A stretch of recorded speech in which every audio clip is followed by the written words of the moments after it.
सीताराम केसरी, जी हाँ।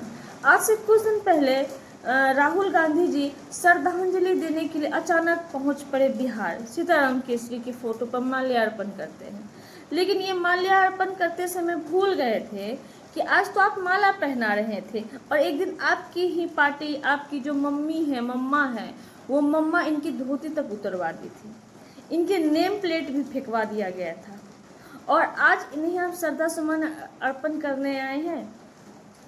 इनकी आत्मा आपको देखते हुए तो धिक्कारती होगी, शायद आपकी भी आत्मा आपको जरूर धिक्कार रही होगी जब इनको आप माल्यार्पण कर रहे थे। सीताराम केसरी कांग्रेस पार्टी के गैर गांधी पहले अध्यक्ष बने थे, जो बर्दाश्त नहीं हुआ गांधी परिवार को और इनके साथ पूरी बर्बरता और बहुत अपमानजनक व्यवहार किया गया था। इनकी धोती तक उतरवा दी गई थी और इनके नेम प्लेट डस्टबिन में फेंकवा दिए गए थे और ये गुमनामी में जीने के लिए मजबूर हो गए थे। तो आइए जानते हैं इनके जीवन के विषय में विस्तार से कि कांग्रेस पार्टी ने किस प्रकार इनका प्रयोग इनके जीवन से पहले भी किया और आज इस श्रद्धा सुमन अर्पित करने से हो सकता है बिहार के लोग इनको कुछ पसंद करने लगे। तो आइए देखते हैं। सीताराम केसरी, राजनीति की बिसात पर इंसानियत की हार। भारत की राजनीति में ऐसे कई नाम हैं जो इतिहास के पन्नों में दर्ज तो हैं, लेकिन सम्मान की स्याही से नहीं बल्कि अपमान और विस्मरण की छाया से घिरे हुए हैं। कांग्रेस के वरिष्ठ नेता और उसके अंतिम गैर गांधी अध्यक्ष सीताराम केसरी का नाम उन्हीं में से एक है। एक ऐसा अध्याय जो सत्ता की निर्दयता और मानवीय संवेदना के शरण का सबसे बड़ा उदाहरण बन गया है। एक सम्मानित नेता का अपमानजनक अंत। सीताराम केसरी, जिन्होंने दशकों तक कांग्रेस पार्टी के लिए अपना जीवन समर्पित कर दिया, उन्हें एक दिन ऐसी बेइज्जती झेलनी पड़ी कि राजनीति ही नहीं इंसानियत भी शर्मसार हो गई। पार्टी मुख्यालय में उन्हें बाथरूम में बंद कर दिया गया, उनकी धोती खींच ली गई, नाम की पट्टी डस्टबिन में फेंक दी गई और आखिरकार पार्टी से बाहर का रास्ता दिखाया गया। यह दृश्य भारतीय राजनीति के लिए किसी कलंक से कम न था।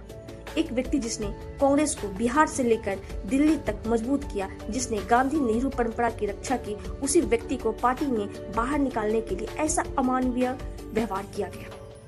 इतिहास गवाह है, ऐसी घटनाएं केवल राजनीति को ही नहीं बल्कि समाज की आत्मा को भी घायल कर देती है।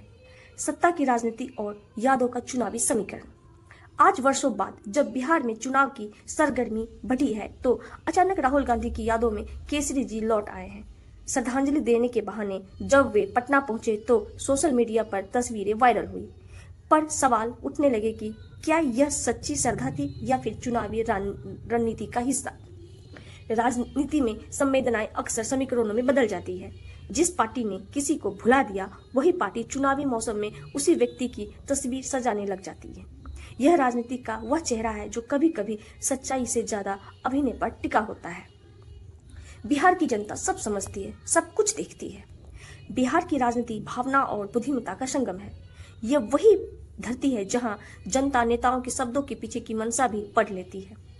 आज जो तस्वीरें सोशल मीडिया पर साझा की जा रही है, वे भले कुछ दिनों तक चर्चा में रहे, लेकिन बिहार की जनता यह भली भांति समझती है कि श्रद्धांजलि और रणनीति में कितना अंतर है। राजनीतिक स्मृतियां तभी सच्ची लगती है जब वे अवसरवादी ना हो बल्कि दिल से निकली हो। दुर्भाग्य से आज की राजनीति में दिल की जगह डेटा और भावना की जगह प्रचार ने ले ली है। इतिहास गवाह भी है, न्यायाधीश भी है। सीताराम केसरी का जीवन यह सिखाता है कि राजनीति में शक्ति क्षणिक है पर चरित्र स्थायी है।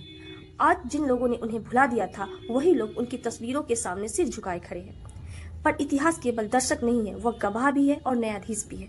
समय बीतता है, चुनाव बदलते हैं, चेहरे बदलते हैं, लेकिन जो अन्याय हुआ है वह इतिहास की किताबों में दर्ज रहता है, हमेशा यह याद दिलाने के लिए कि सत्ता की दौड़ में अगर इंसानियत पीछे छूट जाए तो जीत भी हार जैसी ही लगती है। राजनीति में इंसानियत की जरूरत है।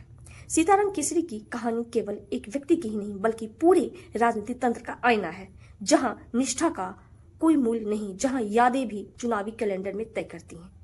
आज जब राहुल गांधी जैसे नेता ने उन्हें श्रद्धांजलि देने पहुंचे तो यह सवाल उठना स्वाभाविक है, क्या यह पश्चाताप है या फिर एक नई रणनीति। शायद जवाब आसान नहीं है, लेकिन इतना जरूर तय है कि रणनीति में अमानवीय गरिमा का स्थान तब तक अधूरा रहेगा जब तक सत्ता से ज्यादा मूल्य इंसान का नहीं होगा।